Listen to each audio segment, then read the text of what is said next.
On 8 October 2005, Didier Drogba walked into a dressing room in Sudan. Here, he delivered a speech that would become one of the most famous moments in African football history. Le seul pays de l'Afrique qui a toutes ses richesses ne peut pas sombrer dans la guerre comme ça. S'il vous plaît, déposez tous les armes. Faites les élections, organisez les élections et tout ira du mieux. Just minutes earlier, Ivory Coast had qualified for their first ever World Cup. The players were celebrating. Across the country, people poured into the streets because they had absolute joy. It should have been a night of pure celebration. Instead, it unfolded against the backdrop of a civil war. Since the year 2002, Côte d'Ivoire had been divided in two. The government controlled the south, while the rebels controlled the north. Thousands of people had been killed, and repeated attempts to broker peace had achieved very little. Yet, despite everything that separated Ivorians, there was still one thing that united them: football. So this is a story of what happened when Côte d'Ivoire's greatest footballer asked his country to stop fighting. For more than 3 decades after gaining independence in 1960, Côte d'Ivoire was one of Africa's success stories. Much of that was down to the country's first president, Félix Houphouët-Boigny. Under his leadership, the economy grew rapidly, and Ivory Coast became the world's largest producer of cocoa. And that success depended very much on labor. Workers arrived from neighboring countries such as Burkina Faso and Mali. These laborers came to work on cocoa farms and plantations. For years, this arrangement benefited everyone because the economy grew and jobs were created, and the country's different ethnic and religious communities largely coexisted peacefully. Then things began to change. Côte d'Ivoire's economy slowed down during the 1980s and early 1990s. And when Félix Houphouët-Boigny died in 1993, he left behind a country without the leader who had held it together for more than 30 years. Thereafter, the politicians who followed faced a different challenge. For them, instead of arguing about how to grow the economy, they began arguing about who truly belonged in the Ivory Coast. This particular idea became known as Ivorite, meaning Ivorianness.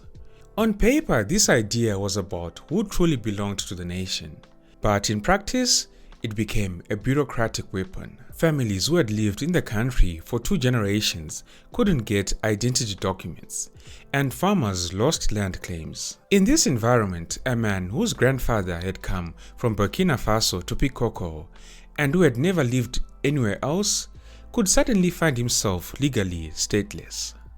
Now, the north of the country, which was poorer, more Muslim, and more likely to have mixed ancestry, bore the heaviest cost. By September 2002, the tension finally exploded. Here, a failed coup attempt turned into a civil war. The government of the incumbent, Laurent Gbagbo, retained control of the south of Côte d'Ivoire. This was all while the rebels led by Jola Misoro established control over much of the north. In this first Ivorian civil war, although the heaviest fighting subsided after 2004, the country remained largely divided into two, and peace agreements came and went. Distrust remained, and nobody knew how the crisis would end.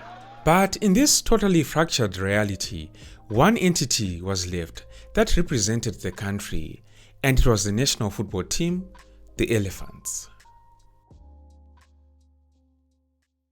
The timing could hardly have been better for Côte d'Ivoire's football team. This was the country's golden generation. You had Didier Drogba, who was becoming one of the most feared strikers in Europe, playing for Chelsea Football Club. And Kolo Touré and Emmanuel Obue were making names for themselves at Arsenal Football Club. Meanwhile, you had Didier Zokora, who was emerging as one of Africa's best midfielders. And there was more talent on the way, because you had a young Yaya Toure who was still developing, but it was already clear that he was destined for greater things. So, on paper, Côte d'Ivoire had one of the strongest squads in Africa. And what made the team remarkable though was not only its quality, but also its composition. Remember, back home, politicians were dividing Ivorians by region, religion, and ancestry. The country had split along those lines. But the national team, the Elephants, had not been split by these things. Players from the north and south shared the same dressing room. You had Muslims and Christians playing alongside one another. These players who came from different backgrounds trained together, traveled together, and depended on each other every time they stepped onto the pitch. In many ways, the national team looked more like the Côte d'Ivoire people wanted than the Côte d'Ivoire they actually had.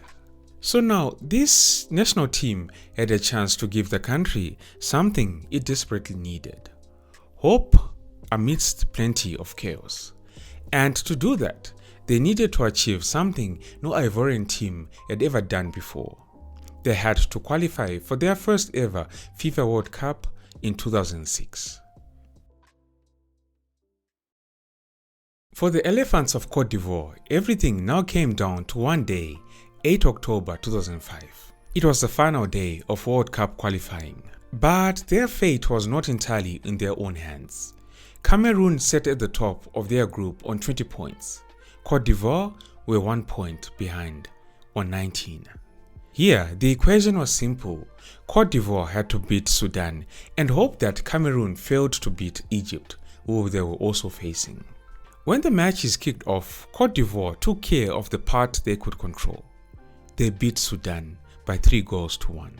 But remember, their World Cup dream depended on events elsewhere.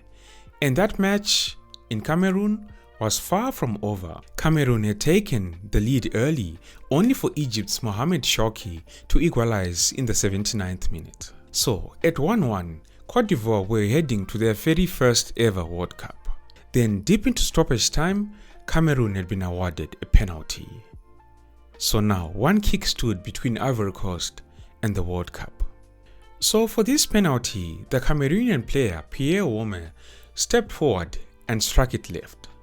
Unfortunately for him, the ball crashed against the post and bounced back. In Yaoundé, Cameroon's capital, the Cameroonian players collapsed in disbelief. But across the continent, many miles away, the Ivory Coast squad erupted. Against impossible mathematical odds, they qualified. The Ivorians were going to Germany for their very first ever World Cup. Now, for all the drama that had unfolded on the pitch, the most important moment of the night was still to come.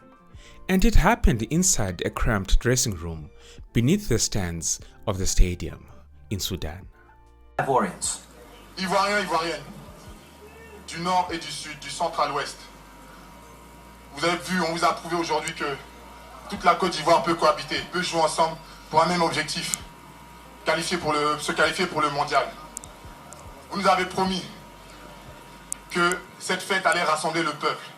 Aujourd'hui, on vous demande, s'il vous plaît, on se met à genoux.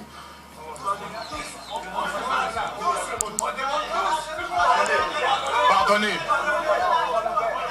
Pardonnez. Pardonnez. Le seul pays de l'Afrique qui a toutes ses richesses ne peut pas sombrer dans la guerre comme ça. S'il vous plaît, déposez tous les armes. Faites les élections, organisez les élections et tout ira du mieux. On veut s'amuser. Arrêtez vos fusillades. On veut s'amuser. Arrêtez vos fusillades. Didier Drogba's speech was replayed relentlessly on Ivorian TV. However, it did not end the war. Here's the thing, civil wars do not end because of a 60-second speech in a dressing room, right? But at the same time, the appeal from the speech landed at exactly the right moment.